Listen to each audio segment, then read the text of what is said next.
Welcome back to the Biome Kitchen. Today we're going to make a coconut curry stir fry. It's one of my favorite recipes of all time. It's affordable, it's delicious, and it's plant forward. What we're going to do is, first of all, make this gorgeous Thai sauce. It's delicious.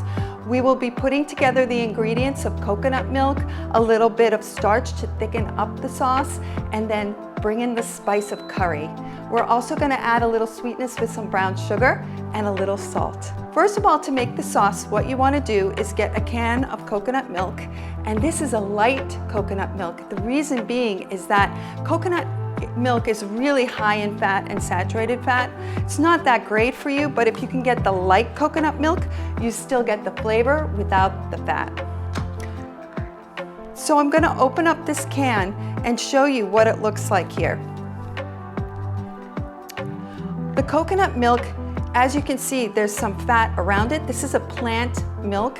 What I'm going to do is actually take a bit of it away so that we don't have to use it all. Again, it's a saturated fat, so it's not something that I truly love. But with a light coconut milk, you don't have a lot of fat in there. We're still left with a lot of flavor when I take away that fat. I know it seems like a sin, but it's not the best for your body. All right, let's pour the coconut milk into our bowl because we're going to mix all the ingredients together now. So that is a 14-ounce can of coconut milk you can get in any store. What we're also going to do is add a little bit of starch, which is a thickener. Now starch you don't really need to heat up. It gets put into a cold mixture, so perfect for this sauce. So we'll put in 1 tablespoon of starch in there. Now we want to add a little bit of spice, so we'll put in some of the curry, and we'll do 2 teaspoons, which is not a full tablespoon, it's just shy of a tablespoon. So we'll put 2 teaspoons of curry in, and this is so heart healthy, it's anti-inflammatory, it's a wonderful spice. It'll give it a lot of flavor. So we'll put in 2 teaspoons into this. It smells delicious already. Another thing is we're going to give it a little bit of salt, flavor, just a half a teaspoon, and this is a little bit of, I'm going to pour it over here so it doesn't get into the dish by accident. I'm just having a little bit of a kosher salt here, so a half a teaspoon, it's very little, not a lot. We'll put that right in the sauce as well. Finally, for a little bit of sweetness, we'll add 1 tablespoon of brown sugar. Have that over here, and we'll scoop that right into the sauce and give it all a nice mix. I'm just gonna grab myself a whisk. Okay, we're gonna whisk these ingredients together. We've got the coconut milk, the sugar, the salt, a little bit of curry, and some starch. And again, the starch will be thickening up this gorgeous recipe. Okay, sauce is done. We can put it on the side and head over to the next steps. Now that we've made the 5 ingredient sauce, we're ready to put the other ingredients together. So first of all, I'm just going to get a nice red pepper and cut it up. We're going to make it into slices so that we can add it to the dish. Peppers are fun to cut because they have this little kind of core inside, and you want to cut that away. And then you're left with the outside of the pepper, which is what we're going to use in the recipe. So we will be able to just cut those into strips, and I usually curl my fingers in just so that it's kind of safe for me to cut in strips, and I'm not going to be cutting my finger, not today.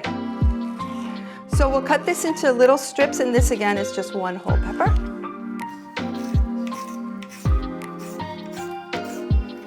These are in nice little strips, so we'll just cut them to make them like a little smaller. Notice I'm just curling my fingers again so I don't put them in the way of this really sharp knife. All right, the pepper's cut. Put it in a bowl. You know what I love about working with vegetables is just how easy they are to kind of prepare. They're seasonal, they're available, they're just delicious. The next thing we're going to do is use some beans, and I'm prepping these already from the bag. All right, these are pre-washed and they are ready to go. Usually with beans you have to top and tail them, but these guys are ready. So we'll just take them out, of the bag, and we need to have a pound of green beans. And this is about a pound. It's a little bit shy of a pound, but we'll use this in our recipe. I'm gonna cut them a little bit smaller just so that they kind of match the pepper size. This is interesting. I told you they were topped and tailed, but guess what? Not on one side. So I'm gonna show you a trick. I usually put all the beans together. This is so easy. Is this Emma being lazy?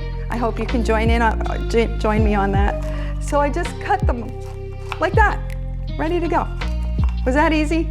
I'm not taking the beans one by one and cutting them, just lazy. All right, and then I'm gonna cut these in half just to make them smaller in size. They'll be quicker to cook when they're cut in half. So there we go.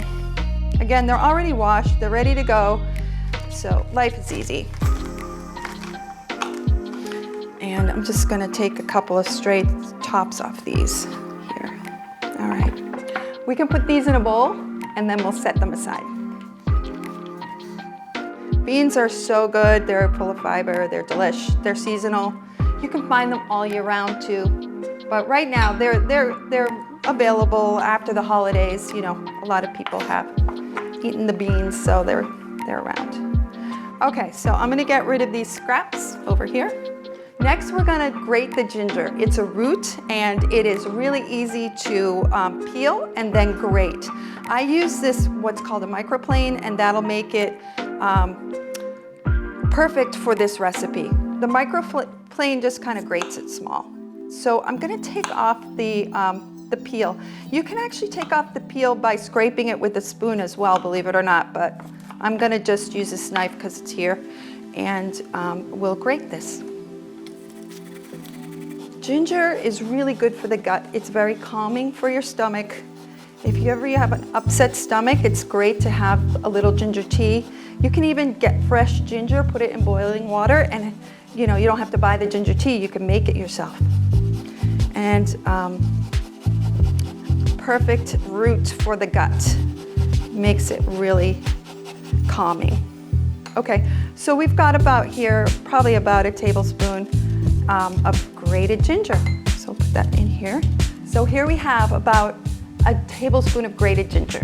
This is the last ingredient. It's some organic chicken, and you can cut that up into strips as well.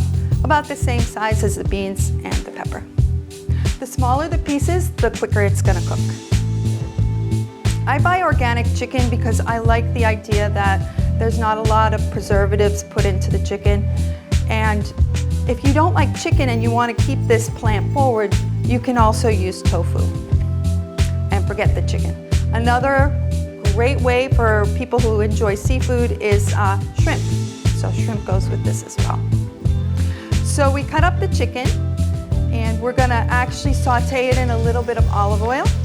And then we're gonna add our veggies with the pepper and the beans and the sauce. And don't forget, we also have put on rice, and it's in the Instapot over here behind me. It took about 12 minutes to cook, so it should all be ready together.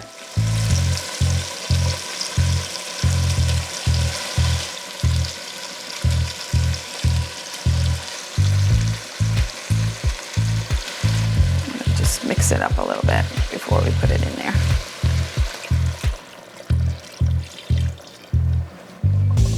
You don't want to overcook it. The chicken is really moist right now, which is good. Now we have the recipe. It's all ready to eat. Yum. So how to serve this is get a bowl, and then you can just simply add some rice into the bowl. It's a little bit of a one bowl dinner. Kids love this recipe as much as adults. It's fragrant, it's delicious. It has a lot of sauce, so people who love that enjoy this meal.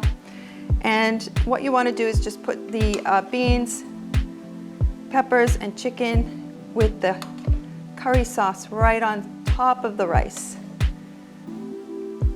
And we did use a little basil in the recipe, and just to garnish it with a little bit more, gives it even more flavor. So there you have it. It's the curry chicken Thai recipe.